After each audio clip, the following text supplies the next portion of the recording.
for over a year and a half in the making. This little idea of ours has been just twiddling around in our minds, and it's finally coming true. Episode 1. We're excited. At least I am.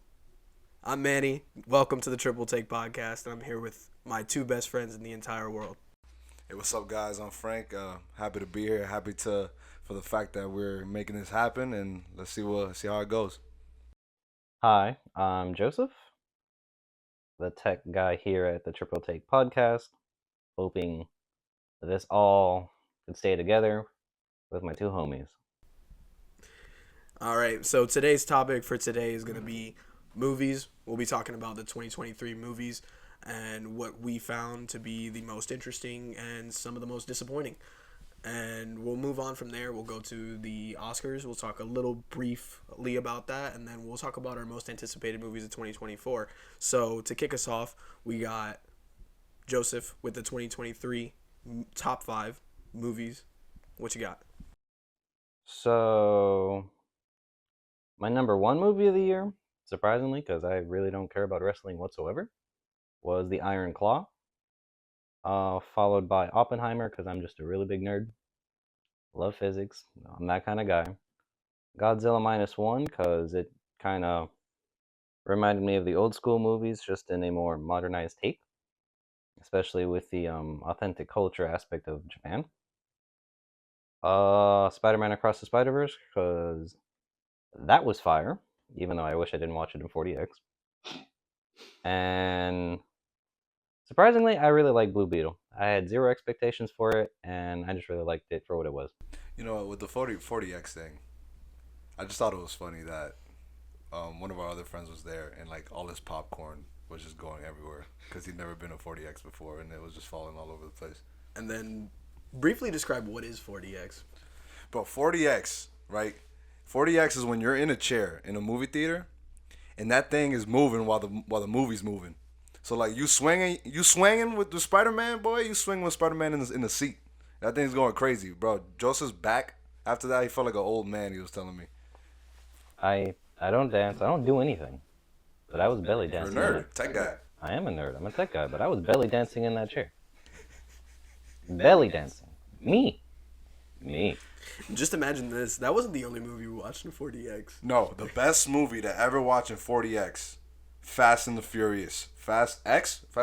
Yeah. 40X, Fast X. It just makes sense, you know. All right. So, Joseph, why was The Iron Claw number 1 on the list? So, The Iron Claw was number one for me, because in terms of how like I view cinema and stuff, it's mainly about the story. Nothing crazy about special effects. It's always about the story with me. And I liked how it was very it just brought out the humanity out of all the characters. Like they weren't perfect people, and no one should strive to be a perfect person because we just have all of our imperfections. And the whole family dynamic reminded me, well, connected with me because of my family history. Not necessarily my immediate family, but I guess my parents' experience and how that directly affects me today. I think I can agree with that. I can agree 100%. I think Zac Efron was great. I think his name is Jeremy Allen White. I think he was my favorite character in the movie. He was the second oldest, third oldest if you count Jack. So I think his performance was great. I think everybody in that movie was phenomenal. For sure. And we're going to talk about that later, though. All right. So moving on, Frank, hit me with a top 5. Okay, so you guys know me, man. I'm a Spider-Man guy. So number one for me last year now is Spider-Man Across the Spider-Verse. Amazing sequel.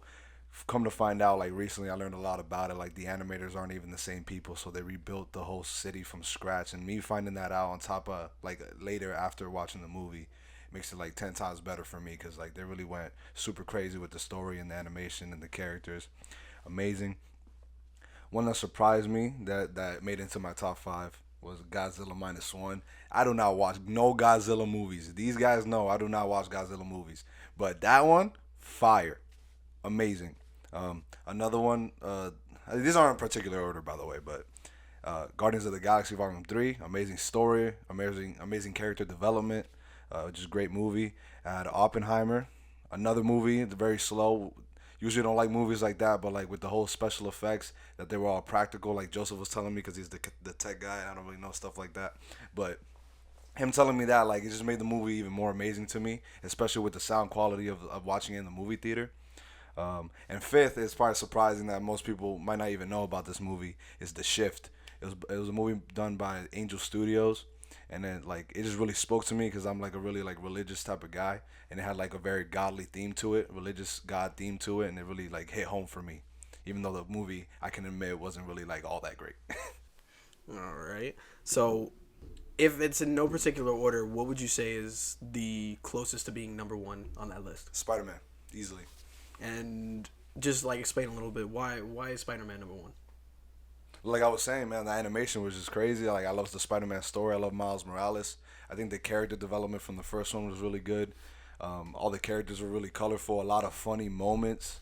And on top of that, after learning all the practicality and all the animation that went into it and all the planning, it just made me appreciate it like even 10 times more. Can't wait for the third one. And then whenever that comes out. And then you said The Shift. Shift? Yeah, The Shift. Yeah. Oh, okay. So that movie, not a lot of people are gonna know about. So if you could like describe it in 3 words, what would you say? Heartfelt, come up story, finding yourself, and helping other people. That was definitely more than 3 words. It was more than 3 words, but like it's like the two I said like in second were like can't go hand in hand. No. I understand completely. Stop roasting me, bro. I'm scared. All right, and then moving on to me, this is I think I'm gonna agree with you and say this is in no particular order because I think 2023 was filled with a lot of great movies. It's hard to pick, man. It really is. It's really hard to pick. So I'm gonna say that the first one that comes to mind is I'm in agreement with Joseph is The Iron Claw. I nearly cried during that movie. Everybody's performance fantastic. If you haven't gone to see it, I'd recommend it. If you're not a wrestling fan, trust me, it's not as much of a wrestling movie as you would think it would be. It really isn't. It really isn't. So I would definitely go check that out. Number 2 would be Killers of the Flower Moon. Now, I understand it's a 3 hours and almost 30 minutes, and it is very long, but I can appreciate those types of movies, and I appreciate a good story, and there was a big storytelling throughout the entire movie. I think Leonardo DiCaprio is fantastic in his role. I think Robert De Niro is like top tier in terms of antagonists, as well as I think her name is Lily Gladstone. She was phenomenal. Number 3, I would have to say is Spider-Man Across the Spider-Verse. I think we all have that in common. That movie from start to finish was fantastic. Just not in 4DX. Yeah. 4DX was definitely like a bad idea, but it was still good. I would recommend that if you're ever gonna watch a 4DX movie, choose it wisely. Fast and the Furious, I'm telling you, goated. So, basically, Spider-Man Across the Spider-Verse, for all the same reasons that you guys said, it was actually Frank that after he said about the animation style and everything, that I actually like looked into it a little bit more, and I was actually like super impressed. Crazy, man. You honestly, like from like the colors and everything to like basically it's like almost like a drawing on a painting. Yeah. So they did everything from scratch. Nothing from the last one they did. They took it. They made the characters look different, and like and they made the animation look different with the development. That's just too crazy. Too great. So, on to number 4. I'm gonna have to say it's Godzilla -1. Godzilla -1. I understand a lot of people wouldn't want to go see that movie because it is subtitled.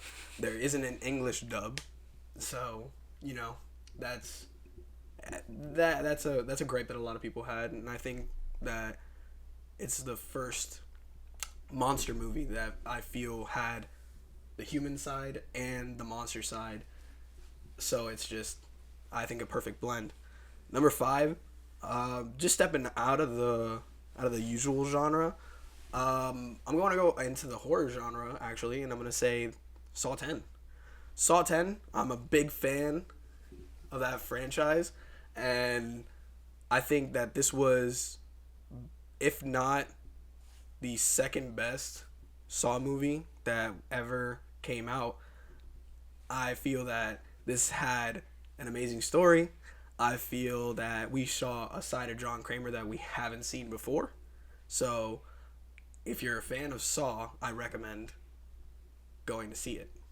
Yo, Joseph's shaking his head right now so hard. We'll get into that. We'll have a little argument in about like 5 minutes. So, Oh boy. we're gonna go back. We're gonna go back to Joseph on that subject. We're gonna just give our most disappointing movie of 2023. Let him have it. Let him have it. I'm gonna start off with not liking Saw X, mainly because I felt like it was a cheap attempt to just make another movie in a franchise just to make money out of it. Because I didn't think the story necessarily fit properly with the franchise as a whole, and I wouldn't want. I don't know. My John Kramer isn't one go out looking for help and just find and fall for a scam, basically.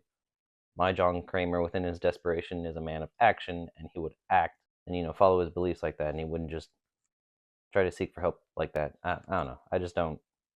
I just don't like how it was done. So, on that point, we do realize that this does take place after the first movie, before the second movie. And if we look back into the first movie, John Kramer does make a lot of mistakes. So, I don't think it's too far off to assume that since this is early John Kramer, that he would make that mistake and in falling for that. Possibly, but then within that movie, he still has his apprentices. So how would you have John Kramer the way that he is as the mastermind fall for something like that? In this franchise, we obviously know that Amanda isn't the smartest. Just because you can make traps and these elaborate plans and everything and seemingly escape, you're not perfect. And you will make mistakes. And since this is early, I can look past that. It seems in your case you can't, because you've been accustomed to seeing John Kramer as this highly intelligent person that is basically 4 steps ahead of everybody else. In that sense, I take it as this is still early in his development as John Kramer. That's why you saw more of a human side to him. That's what you appreciated, right? That's what I appreciated, that because as a human, in this sense, he is a murderer, and murderers tend to make mistakes. In history, we see that in real life, and some of those mistakes, That's how they get caught. some of those mistakes are insane. So I don't think it's too far off to say that John Kramer making this mistake is like, oh my god, how could he be so stupid? No. But when it comes to me, like, it was kind of difficult for me to pick one that wasn't really that would like disappointed me completely. But I guess if one of them fell short for me specifically, it would have to be Ant-Man Quantumania. So me and Joseph were actually talking about this, and like Joseph, I'm pretty sure has a little bit stronger feelings when it comes to this movie than I do. But me personally, not the only reason why I liked it, but the main reason why I liked it is because of MODOK.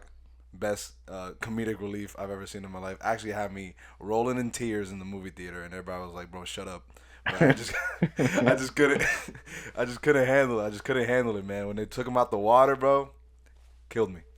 But anyway, but another gripe not another gripe, but a gripe that I had with it was that I feel like they kind of made what's his name, Kang. They made Kang like a little bit lackluster. Like, yeah, he had that moment where he was with Ant-Man, and he was torturing him or whatever.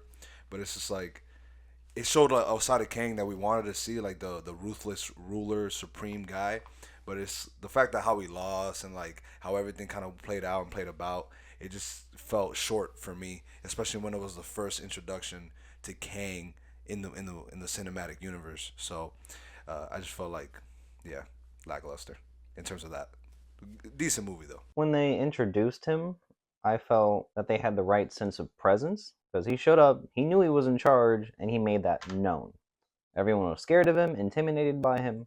But in terms of as a movie in the grand scheme of the MCU, I felt like the movie should have served as a foundation to take it to another level instead of just having like your heroes versus the bad guy, and somehow the heroes end up winning against this very formidable enemy that has conquered other universes. Yet, in terms of the MCU's main universe that we have come to know, they had little to absolute no experience with the multiverse, yet they're able to be king. You know what's crazy? Like I don't know where you see this in the MCU specifically, but like you see him like in other universes, and like he's just like going crazy, like beating everybody. But this man got decimated by ants. Like this man conquering like whole universes and planets, and like this man got overrun by ants. He facing whole armies by himself with weapons, almost just as crazy as his, And throwing hands with the Avengers. and throwing hands with the Avengers. And the man get beat by ants. That's just crazy to me. It just didn't make really much sense in terms of like power level. Like really, it just didn't track for me. I just wish that they broke away from the formula of like having the good guys win. Not necessarily like how for the Infinity Saga where Thanos was built up and in the end he won for a period of time. And where the multiversal sagas where have the bad guy win from the get-go and have the hero struggle to rise up to then beat that obstacle. I thought maybe they were just trying to take a different avenue, trying not to do the same thing again. But I don't know. And tonally, I wish it was a lot more dark because Kang is supposed to be that ruthless menace. Yeah, and it would have been really nice with Ant Man because it would be a nice contrast because you see like the funny part of Ant Man and all that stuff, his comedic relief, and it was funny. The movie was funny, obviously because of MODOK and stuff, and a bunch of other things. But like the contrast from when Kang came about and like he would have to switch, it kind of happened where he got a little serious. But I would have wanted it to be a little bit more impactful. I think that's what it is. I think one of the main things is that it's hard to follow up Thanos. Yeah, they just built him up for too long, bro. And it's the fact that I agree with Joseph. They should have pivoted towards letting him win, and even in the sense of finishing that movie with at least him standing tall and not a major impact. He didn't need to, off anybody in the sense. No. But like, they're defeated and they have to go tell other people like, Kang's coming. Yeah, he's coming. They failed. Get ready. I don't know, because at least for me, I kind of wish, not necessarily that, well, yeah, no. I wish Kang won, but it wasn't just like a win for him. It was just a straight massacre.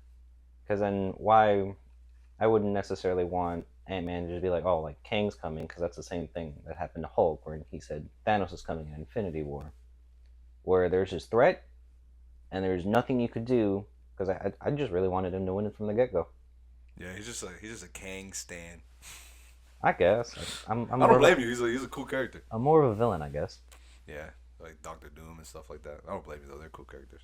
Doctor Doom's a G. So when it comes to my most disappointing movie,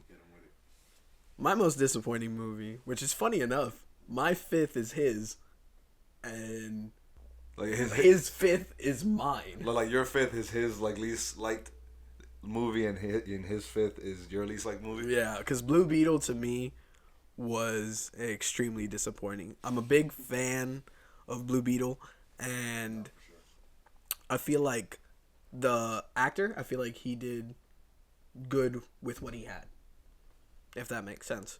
Yeah, that makes sense. The suit, I've watched it 2 times over. The second time I watched it, I didn't like the suit. Okay. I went in with the expectation that this was gonna be a fun, like, almost like a top to bottom. This is Blue Beetle. This is his origin. This is what he's about. And I was hoping for not the family to save the movie, because the family aspect was the best part about that movie. The family, George Lopez, the grandma, all of them were the best parts of the movie. And when they overshadow the main character of the movie, I feel like that's something that is not good. Because I didn't care about the villain. I didn't care when Blue Beetle was on screen. I'm sorry. I didn't care when Blue Beetle was on screen. And the family itself was the only thing I really cared about at the end of the movie, and that to me is incredibly disappointing. But let's see why Joseph liked this movie. I know a little bit of the Blue Beetle character from the comics and from some of the animated shows and such, and like he's cool. It is like it is what it is. He's a character in the grand scheme of the DC universe. I think a lot of people like Blue Beetle. Well, I mean, I don't have enough exposure to him. No, for sure. So, versus your excitement to watch this movie, I was very indifferent, very neutral. I would watch it to watch it because I'm a movie guy. I'll just watch a movie. Sure. And going into this movie, at least with no expectations, and not necessarily watching it as a movie for the sake of cinema, but watching it as a comic book, I enjoyed it I really enjoyed it a lot more than I thought it would. I love the family aspect of it. George Lopez is a goat. Man, kind of made my Nick at Night childhood memories watching George Lopez at night. I don't need to finish it, you know. Oh, I love that show. That's when you knew you were awake for too long. No. Like I would always go to sleep with the TV on and then wake up to that. Oh yeah. In the middle of the night. I would wake up to SpongeBob. What were you watching? Nick at Night. That's when you knew it was like 30 in the morning. Hi, I'm Paul. Hey, you don't remember that? Hi, I'm Paul. That's Jimmy Neutron. I know, but like. Anyway, getting back on track. It's my turn. I just like Blue Beetle a lot. I like the human aspect of it. The hero, like he just came home from college. Don't be so sassy. Anyway, he just came home from college, and how are you supposed to expect the kid to really like amount to anything? He just went to school. He was just trying to get a job, and then he was thrown in the situation. His family had to go through what they went through, and I like the layers of the movie in terms of like culture and like rich people versus poor people. Rich people wanting to get all the poor people out so they could just move in, and then where does he have to go? Was that called gentrification? More or less, yeah. But and just the sacrifices that his parents and family had to make, or at least for him to go to school, and then he's not even like he can't live the life that he thought he was going to live because he was thrown in the whole alien tech superhero scenario. Yeah. And even like the villain was whatever the heck she was, but I would feel like for most movies they can't necessarily have like a good starting villain because it's meant to set up the character as like the hero, and because the villain will just be whatever. But honestly, I just feel like cause I haven't seen the movie, right? Because I forgot. I wanted to. I just forgot. You really never saw it? No, I never saw it. I literally forgot. Like I really wanted to see it, like just like Manny, but I just forgot because I actually love Blue Beetle just as much as Manny does. But the thing is that like to your point about the villain thing, because we were talking about Kang too. I feel like we're living in this like Marvel universe type of deal where like things aren't really standing on their own anymore. So like, you know what I'm saying? Like we're starting to get like really accustomed to like set up movies and stuff, but like I feel like that really shouldn't be the case. Well, that's fair. Plus, DC didn't necessarily have like a good track record compared to the MCU, so. All right. Step it up, guys. So we're gonna move on to just a little brief discussion about the Oscars, and I think to the biggest point that I want to make is I feel like the Oscars is turning into a popularity contest. Hasn't it always been a popularity contest? But this one felt a little bit more than most, because I think Barbie is like all over the Oscars, and I'm, in my opinion, and if you don't agree, I understand, but to me that awards are given to movies that like transcend, that hit all points and that are considered classics. I feel like those are the ones that should be awarded and nominated. Yeah. I feel like Barbie is not that movie. I feel like Barbie is a movie that, yes, it's a decent film. It's one of those films where if you're gonna go watch it, you're gonna hit those little comedy aspects. You're gonna get There's a message in there that I feel hits home, but to be compared to movies like your Oppenheimers of the world and the Holdovers and Killers of the Flower Moon, I feel like there's like tier 1 and tier 2, right? And I feel like those tier 1 movies are those outstanding movies that should be nominated, whereas Barbie is more of, this is so, it's a popular thing, and it's popular amongst the Academy and whoever chooses who gets these nominations. And I feel like there's something that there's something to say about that. What do you guys feel about that? Well, so look, let me just say this when it comes to Barbie, right? So I don't think it's a terrible movie at all. Like I think it's a pretty decent movie. I really like some of the things that they're nominated for, such as like the set designs and stuff. I think it's definitely well earned. Their sets were amazing. Their costume designs were amazing. I don't really like musicals like that, but the music was really good. But the thing is that I don't. It's just like I'm not. I know I'm not the audience that they're trying to cater to. Like I understand that, but when it comes to that movie specifically, I feel like it just has a certain impact on the culture just because of the brand. So I feel like, just like Manny was saying, like I feel like the Oscars should be a thing that transcends that and looks into more like detailed into like the actual movie aspect. Because there's actual like actors in the movie that are good actors. Like I love most of those actors, right? But I'd see them in other films, other shows, and I really like them in those shows. They're good actors, but some of the nominations that they're nominated for that movie, I feel like aren't, in my opinion, aren't well deserved. They deserve awards for being good actors, but I don't think that movie specifically is deserving of those awards because of, just like Manny was saying, with the other movies like Oppenheimer and Killers of the Flower Moon. Even though I haven't seen it, but from what he's saying, it's a tremendous movie. But me, in terms of more like Oppenheimer, like Robert Downey Jr. Did an amazing job. Even the wife, the Oppenheimer wife, Emily Blunt. Emily Blunt, bro, did amazing. I don't know much about actors' names, so you're gonna know that if you listen to this podcast. We got Manny for that, but Facts. but Emily Blunt, as Manny said, did amazing. Like she wasn't even on screen for that much, but she made such an impact to me in that movie, in the little screen time that she had. That to me feels like it's deserving of an award. Going off of Barbie, like I know in terms of its production, because it was made during COVID, the midst of COVID, and I don't like appreciate it for the movie that it was. Would I ever watch it again? No. It literally hurt just my eyes just seeing pink just fried into my retina. Um, but I will agree that it is a cultural phenomenon. It's a movie. No other movie has been like this. No movie has wanted so many actors and actresses to be a part of it. And there's different, like, I don't think Prominent actors too, prominent actors do. very A prominent. lot of people, even if they weren't in a big part, they just wanted a cameo. They didn't even want to get paid. They just want to be a part of it. John Cena. John Cena as a mermaid. Dua Lipa.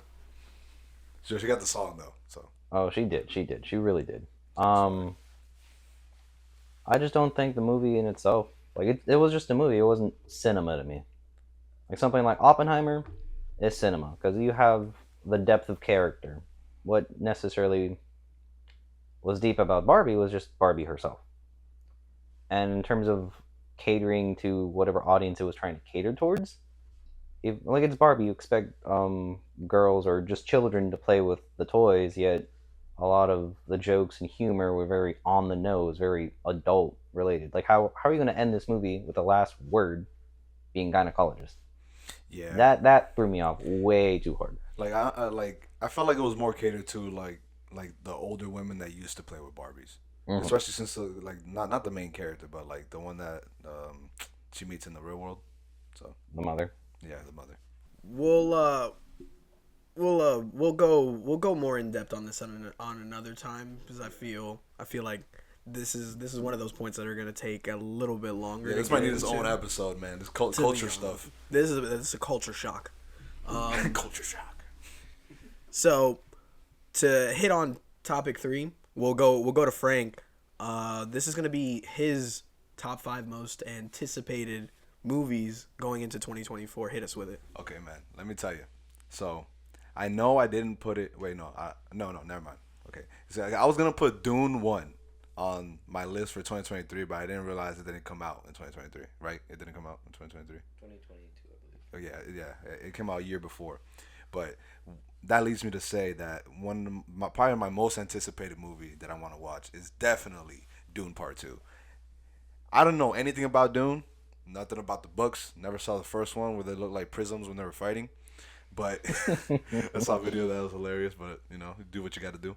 But Dune Part Two, like when I watched the first Dune, it really like hit home to me. It reminded me of like a crazy new age Star Wars, like me just because I like Star Wars.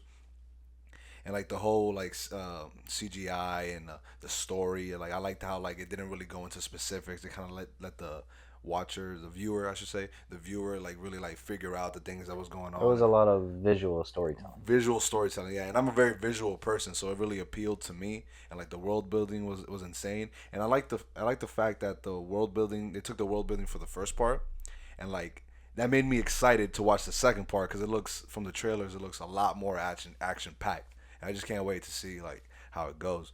That's number one easily. The rest aren't in order though, but I'll go with Deadpool 3. My boy Wolverine coming back. Hugh Jackman. Hugh the Jack. Hugh the Jackman. Hugh the Jackman, boy. But not Jackman Hugh. No, but no, phenomenal actors. I love Ryan Reynolds and I love Hugh Jackman. It's good to see them. Like I'm excited to see them in the big screen together. I think it's gonna be a great movie. Honestly, at this point, I don't even care about the plot. Just the fact that they're in it, I know it's gonna be hilarious, and I know it's gonna bring a lot of nostalgia from when I used to watch the X-Men movies, even though some of them aren't that good. We're not gonna talk about it. We're not gonna talk about Cyclops. Done dirty. but anyway, another one is a little bit of a different movie is the Kraven the Hunter. I actually forgot that it was coming out in 2024, but I just like Spider-Man. I like Spider-Man. I already said it with Across the Spider-Verse, but one of my favorite Spider-Man villains is actually Kraven, and I think that the film adaptation of Kraven, from what I've seen in the trailers, looks really promising, really action-packed. Give me your best Kraven impression. Spider. I want to catch the spider. Spider. I don't know. I never tried to do that. Yeah, I'm not doing an impression. Try it. Spider. Joseph wins. But yeah, I'm just looking forward to the Kraven one. Well, it's made by Sony, right? Yeah. So with Sony, you never know. Not a good track record with superheroes. Yeah, but I'm gonna give it a shot because I like Kraven. I'm also looking forward to Civil War, which is like this crazy war about like civil war in like America, and I just think that's a crazy concept, and I think it's somehow not realistic, but it's something that could possibly happen. And I think living in America, like people don't really think about that. America got problems. Yeah, America got problems, but people don't really think about like America having a civil war like anymore. Like we had the first one, you learned it in history class. But I feel like people don't think like it's possible to have it now. But I feel like that movie will shed some insight on how it actually can happen. I'm looking forward to that. A little bit more political side of me watching movies really gets you thinking about like your current state of life. I'm looking forward to that. And I know people are gonna give me flack for this, but I'm looking forward to Madam Web. Look, hear me out. Hear me. Hear me talking about. Hear me out, bro. I understand it doesn't look that good. But what Madam Web, the character specifically, brings to the Spider-Man verse could increase its potentials tenfold because of the fact she's connected to like the Spider-Verse and all that stuff. I don't know too much about her, but I just know what she's about because I only seen her like in the animated movies, and I know like she likes the one that like watches over or connects the Spider-Verse web and stuff. So I just think like having her would introduce a lot more like creativity and colorfulness to the Spider-Man universe. And that's why I'm really looking forward to it. What it brings, not how good it is. I'll give you a good luck with that. Yeah, I'm gonna need it. Am I doing top 3, top 5? You could do whichever one you feel more comfortable with. If you only got three. My number one most anticipated movie is Transformers 1. Oh yeah, I forgot about that. Because growing up, Transformers was my thing, my room. I had a bunch of shelves all over my room, and that was just my Transformers. They were cheap too, because I got the big ones. I got the leader class, whatever they were. And that movie takes place on Cybertron, before the war. And I just would like to see how, like, you get the Autobots and Decepticon actually get to that point, and where an entire civilization just descends and falls apart. Because a lot of movies, especially post-apocalyptic movies, I always want to see the apocalypse, like what brought civilization, what brought everyone to their knees, essentially, and not just, oh, this is how they're dealing with it. Like, well, you gotta, if they're dealing with it like this, then how they get there, you know. Another movie I'm really looking forward to is Kingdom of the Planet of the Apes. I've liked all their movies because I'm just that guy. It's just a cool sci-fi cultural movie to me. I agree with Frank. Dune Part Two. I'm a sci-fi nerd through and through. Yo, one of the few movies I actually put him onto. I just want to say that. Thank you, Frank. Usually it's the other way around, but Yeah, exactly. I gotta be proud of it when I do it sometimes. then Deadpool 3. I'm very excited for, not just as a movie in itself, but what I didn't get out of Quantumania in terms of shifting the paradigm of the Marvel Cinematic Universe. I am hoping Deadpool 3 has its own identity as its movie, because Deadpool's Deadpool, and serve as that foundation to set a new bar for the MCU to grow and not just be the MCU. I agree. Well, for me, I'll say number one in no particular order. I'm gonna copy Frank again. I'll be a little copycat. Little copycat is crazy. Meow. Meow. Don't. Number one is gonna be depending on when you're listening to this. This possibly already came out. Bob Marley, One Love. I like music, and I like music that touches your heart. And Bob Marley's one of those people that his music is really touching. I tell him don't worry Do you really just sing that? about a thing, I don't know. cause every Everything little will be thing. Oh, it's gonna be Gonna alright. be Oh, alright. God. We're gonna get copyrighted. That's all I'm hearing. Copyright. We're not that big to be copyrighted yet. So on to number two. I'm gonna say Godzilla and Kong: New Empire. I think Scar King's gonna be great. Wait, you said what? Scar King. He's gonna be the villain of the movie. Oh yeah, I forgot. I don't know nothing about. No, never mind. Forget me. Literally said he doesn't know anything about Godzilla. Yeah. And then he questions me about Godzilla. It just sounded cool. I didn't like see what he said. So I think this could be great. I feel that I'm not a big fan of the pink Godzilla. I've seen images of that. I'm not a fan of that. Number three, I'm gonna piggyback off of Frank. Civil War. I think that this movie, it could be one of those like underrated, like 8 out of 10, 9 out of 10 movies. Yeah, for sure. Manny was the one that put me onto it, actually. By the way. It's a A24 movie, and I think A24 usually doesn't miss. They're also the people that did the Iron Claw. So They've been on a very good track record. They have. Yeah. moving on to number four, I'm gonna say it's Beetlejuice 2.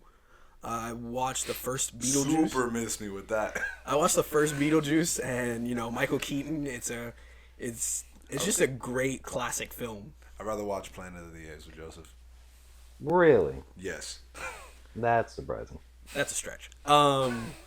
So I think I'm not a huge fan that Jenna Ortega is gonna be in the movie.